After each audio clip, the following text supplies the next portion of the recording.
तो चलिए सीधे शुरू करते हैं। आज हम डिजिटल दुनिया की उस रियलिटी को डीकोड करने वाले हैं जो सबसे तेजी से बढ़ रही है और सच कहूं तो थोड़ी कॉम्प्लेक्स भी है। एक तरफ देखा जाए तो आर्टिफिशियल इंटेलिजेंस ने फ्रीलांस इकोनॉमी में जैसे पैसों की बारिश कर दी है, अर्निंग का एक मैसिव बूम आया है। लेकिन दूसरी तरफ एक बहुत ही इंटरेस्टिंग सवाल उठ खड़ा हुआ है। क्या जिन क्लाइंट्स के लिए ये काम हो रहा है उन्हें एक्चुअली पता है कि ये काम कोई इंसान नहीं बल्कि एआई कर रहा है? आज हम डेटा और रीसेंट रिसर्च के बेस पर इस पूरे फ्रीलांस डिस्क्लोजर डिलेमा का कच्चा चिट्टा खोलेंगे। हर महीने 1 लाख रुपए, पता है एक टाइम था जब इतनी इनकम किसी सीनियर कॉर्पोरेट जॉब या बड़े बिजनेस से ही आती थी, पर आज के डिजिटल गोल्ड रश में ये किसी की भी इनकम हो सकती है जो अपने घर के कंफर्ट से एआई साइड हासिल्स कर रहा है। सच में रिपोर्ट्स बताती हैं कि अब बिना किसी बरसों के एक्सपीरियंस या महंगे सेटअप्स के लोग इजीली 50,000 से लेकर 1 लाख रुपए या उससे भी कहीं ज्यादा महीना कमा रहे हैं। और इस पूरे गेम का एक ही सीक्रेट वेपन है, आर्टिफिशियल इंटेलिजेंस। अब सवाल यह है कि आखिर ये मैसिव अर्निंग्स आ कहां से रही हैं। कमाल की बात तो यह है कि इनमें से किसी भी काम के लिए कोई भारी भरकम कोडिंग स्किल्स नहीं चाहिए। लोग चैट जीपीटी, मिड जर्नी और फ्लक्सनोट जैसे टूल्स उठा रहे हैं और फेसलेस यूट्यूब चैनल्स चला रहे हैं। यहाँ स्क्रिप्ट से लेकर वॉइस ओवर और एडिटिंग तक सब कुछ एआई हैंडल कर रहा है। इसके अलावा लोग एआई वर्चुअल असिस्टेंट्स बनकर बिजनेसेस की ईमेल्स और कस्टमर सपोर्ट पूरी तरह ऑटोमेट कर रहे हैं। डिजिटल कोर्स क्रिएशन हो, एसईओ, ब्लॉग राइटिंग हो या एआई इमेज जनरेशन, लोगों ने ट्रेडिशनल फ्रीलांसिंग के उन कामों को जिनमें घंटों लगते थे अब लिटरली कुछ मिनट्स में रैप अप करना शुरू कर दिया है। और हाँ, इस ट्रेंड को कोई छोटा मोटा मत समझिएगा, इसका स्केल देखिए। इंडिया की क्रिएटर इकोनॉमी इस वक्त 1300 करोड़ रुपए, हाँ 1300 करोड़ से भी ज्यादा की हो चुकी है और हर साल 25% की स्पीड से आगे बढ़ रही है। सोचिए, गवर्नमेंट ने भी अपने 2026 के बजट में नेशनल क्रिएटर लैब्स के लिए 250 करोड़ रुपए एलोकेट कर दिए हैं। ये अब कोई छोटा सा ट्रेंड नहीं रहा, ये एक रैपिडली स्केलिंग करियर पाथ बन चुका है। लोग एक्टिवली एआई को एज अ टूल यूज कर रहे हैं, अपनी प्रोडक्टिविटी बढ़ा रहे हैं और अपने काम को मैसिवली स्केल कर रहे हैं। लेकिन यहाँ कहानी में एक बहुत बड़ा ट्विस्ट है। जब कोई फ्रीलांसर अपना काम इतनी बुलेट की स्पीड से और ऐसी टॉप नॉच एफिशिएंसी के साथ डिलीवर करता है, तो क्या क्लाइंट को सच में पता होता है कि behind the scenes actual heavy lifting कौन कर रहा है? कोई इंसान या कोई एल्गोरिदम? क्या क्लाइंट्स को ऑनेस्टली ये बताया जा रहा है कि उनका डेटा, उनका प्रोजेक्ट एआई ने जनरेट किया है? और बस यही वो एक सवाल है जिसने आज पूरी फ्रीलांस इंडस्ट्री के अंदर एक साइलेंट छिपी हुई टेंशन पैदा कर दी है। अब देखिए, फ्रीलांसर्स का माइंडसेट क्या है इस मुद्दे पर। अगर ध्यान से देखें तो ये कोड उनकी अप्रोच को परफेक्टली डिफाइन करता है कि परमिशन लेने से अच्छा है बाद में माफी मांग लेना। रिसर्च क्लियर दिखाती है कि फ्रीलांसर्स को लगता है कि एआई यूज करने के जो इमीडिएट फायदे हैं, जैसे सुपर फास्ट स्पीड और डबल प्रॉफिट्स, वो फायदे उस रिस्क से कहीं ज्यादा बड़े हैं कि क्या होगा अगर क्लाइंट को पता चल गया। एक फ्रीलांसर ने तो लिटरली ये तक कहा कि it's all about getting things done. उनका लॉजिक सिंपल है, अगर टाइम बचा के ज्यादा प्रोजेक्ट्स पूरे हो सकते हैं तो फिर एआई का नाम लेकर क्लाइंट के दिमाग में बेकार का डाउट क्यों डालना। पर यहाँ डेटा एक ऐसी दिलचस्प सच्चाई रिवील करता है जो शायद इन फ्रीलांसर्स के डर को बिल्कुल गलत साबित कर दे। एक रीसेंट यूनिवर्सिटी स्टडी हुई थी और उसमें सामने आया कि करीब 78% क्लाइंट्स एक्चुअली अपने फ्रीलांसर्स को एआई यूज करने की पूरी परमिशन देते हैं या फिर एक्सपेक्ट ही करते हैं कि वो एआई यूज करेंगे। और इंटरेस्टिंग बात यह है कि वर्कर्स भी ये बात समझते हैं। लगभग 65% वर्कर्स मानते हैं कि एआई का यूज टोटली अलाउड है। मतलब एक क्लियर बेसलाइन अग्रीमेंट दोनों के बीच पहले से मौजूद है। एआई यहां कोई छिपा हुआ विलन बिल्कुल नहीं है। तो फिर आखिर गड़बड़ कहां है? असल प्रॉब्लम एआई के यूज में नहीं है, प्रॉब्लम है उसके डिस्क्लोजर में, यानी उसके बारे में बताने में।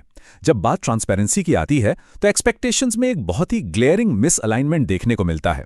एक तरफ जहां एक क्वार्टर से ज्यादा क्लाइंट्स ये एक्सपेक्ट करते हैं कि फ्रीलांसर्स ओपनली और एक्टिवली आकर बताएं कि उन्होंने एआई कहां और कैसे यूज किया है, वहीं दूसरी तरफ 50% से ज्यादा वर्कर्स डंके की चोट पर मानते हैं कि ऐसे किसी डिस्क्लोजर की कोई जरूरत ही नहीं है। यानी क्लियर क्लैश है। क्लाइंट्स को ट्रांसपेरेंसी चाहिए और वर्कर्स सोचते हैं कि जब दोनों को एआई के फायदे पता ही हैं तो बार बार बोलने का क्या लॉजिक है।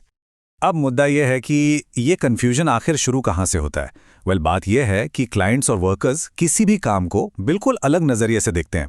इसे ऐसे समझिए, जब क्लाइंट कहता है कि ठीक है एआई का इस्तेमाल माइनर टास्क के लिए कर लो, तो प्रॉब्लम तब आती है जब वो आइडिया जनरेशन को एक मेजर, बहुत बड़ा टास्क मानते हैं। लेकिन दूसरी तरफ वर्कर के पॉइंट ऑफ व्यू से देखें तो उनके लिए आइडिया जनरेशन एक माइनर टास्क है, एकदम बेसिक स्टार्टिंग पॉइंट। वो सोचते हैं कि यार ब्रेनस्टॉर्मिंग में एआई का यूज तो कॉमन बात है। और बस यही नजरिए का डिफरेंस आगे चलकर उस ट्रस्ट को तोड़ देता है।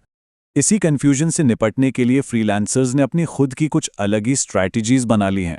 स्टडी ने ऐसी 5 अलग-अलग डिस्क्लोजर प्रैक्टिसेस को आइडेंटिफाई किया है जिसमें पैसिव डिस्क्लोजर सबसे ज़्यादा डोमिनेट कर रहा है, लगभग 39%।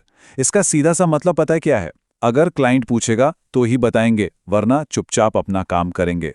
फ्रीलांसर्स को डर लगता है कि अगर उन्होंने आगे बढ़कर खुद एआई का जिक्र किया तो क्लाइंट सोचेगा कि वो मेहनत नहीं कर रहे हैं। इसीलिए सिर्फ और सिर्फ 12% लोग ही ऐसे निकले जो प्रोएक्टिव हैं, यानी आगे बढ़कर खुलकर डिस्क्लोज करने में विश्वास रखते हैं।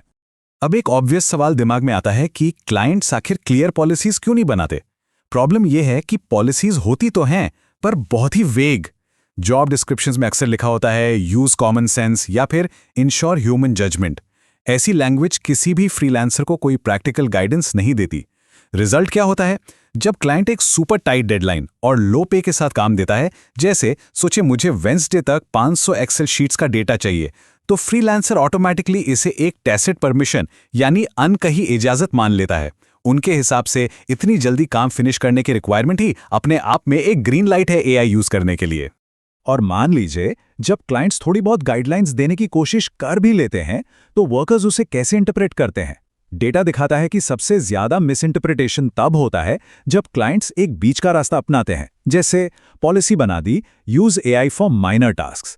अब क्योंकि माइनर वर्ड की डेफिनेशन दोनों के लिए अलग है, फ्रीलांसर्स पूरी तरह कंफ्यूज हो जाते हैं कि आखिर उन्हें सच में कितनी आजादी मिली हुई है। ये जो बाइनरी फ्रेमिंग है ना कि या तो एआई यूज करो या फिर बिल्कुल मत करो, ये रियल वर्ल्ड फ्रीलांस वर्कफ्लोज में कंप्लीटली फेल हो जाती है। और यहां एक बहुत ही फैसिनेटिंग, थोड़ी अजीब सी आयरनी सामने आती है। जब क्लाइंट्स की पॉलिसीज परमिसिव होती हैं, यानी वो फ्रैंकली बोलते हैं कि एआई यूज करो, तब वर्कर्स ओवर एस्टिमेट कर लेते हैं कि उन्हें हर एक छोटी छोटी डिटेल क्लाइंट को बतानी पड़ेगी। लेकिन दूसरी तरफ जब पॉलिसी स्ट्रिक्टली एआई को प्रोहिबिट करती हैं, तब वर्कर्स सच बोलने से डरते हैं, क्योंकि उन्हें लगता है कि बताने का मतलब है अपनी गलती मान लेना। यानी देखा जाए तो जहां ट्रांसपेरेंसी की सबसे ज्यादा जरूरत होती है, वहीं डर और कंफ्यूजन के कारण सबसे ज्यादा सीक्रेसी मेंटेन की जाती है। एकदम उल्टा हिसाब। तो इस पूरे केओस का फाइनल सॉल्यूशन क्या है? रिसर्चर्स ने सिस्टम को ठीक करने के लिए कुछ बहुत ही सॉलिड एक्शनेबल स्टेप्स प्रपोज किए। पहला स्टेप है स्टेज अवेयर अलाउंसेस, यानी क्लाइंट्स को क्लियर करना चाहिए कि वर्कफ्लो के किस एग्जैक्ट हिस्से में एआई अलाउड है। फॉर एग्जाम्पल ब्रेनस्टॉर्मिंग में एआई अलाउड है पर फाइनल रिव्यू में नहीं। दूसरा स्टेप डिस्क्लोजर एग्जाम्पल्स देना। क्लाइंट्स को एकदम प्रिसाइसली बताना चाहिए कि उनके एक्सपेक्टेशन के हिसाब से एक डिस्क्लोजर स्टेटमेंट कैसा दिखना चाहिए। और तीसरा और सबसे इंपॉर्टेंट, एक प्रोपोर्शनल डिस्क्लोजर लैडर। मतलब अगर एआई ने थोड़ा सा ग्रामर ठीक किया है तो ठीक है, कोई डिस्क्लोजर नहीं चाहिए, लेकिन अगर एआई ने पूरी की पूरी स्क्रिप्ट लिखी है तो एक प्रोसेस समरी देनी जरूरी है। सिंपल सी बात है, एआई का यूज एक स्पेक्ट्रम है, इसे सिर्फ ब्लैक और व्हाइट में नहीं देखा जा सकता। आज की इस पूरी डीप डाइव को एक बहुत ही जरूरी सवाल के साथ रैप अप करते हैं। सोचिए एक ऐसी इकोनॉमी जहां एआई दिन ब दिन बिल्कुल इनविजिबल होता जा रहा है, वहां आगे चलकर ट्रस्ट का फ्यूचर क्या होगा? फ्रीलांस प्लेटफॉर्म्स, क्लाइंट्स और वर्कर्स, इन तीनों को आगे आकर मिलकर काम करना ही होगा ताकि ट्रांसपेरेंसी कोई सजा ना लगे, बल्कि एक शेयर्ड और कोलैबोरेटिव प्रोसेस बन जाए। जब तक क्लियर कम्युनिकेशन और प्रैक्टिकली वर्केबल पॉलिसीज नहीं होंगी, ये एआई का अर्निंग बूम और ये डिस्क्लोजर का डिलेमा आपस में ऐसे ही टकराते रहेंगे। इस बारे में जरूर सोचिएगा। आज के इस विश्लेषण में बस इतना ही। उम्मीद है इसने इस पूरे मुद्दे पर एक नया पर्सपेक्टिव दिया होगा।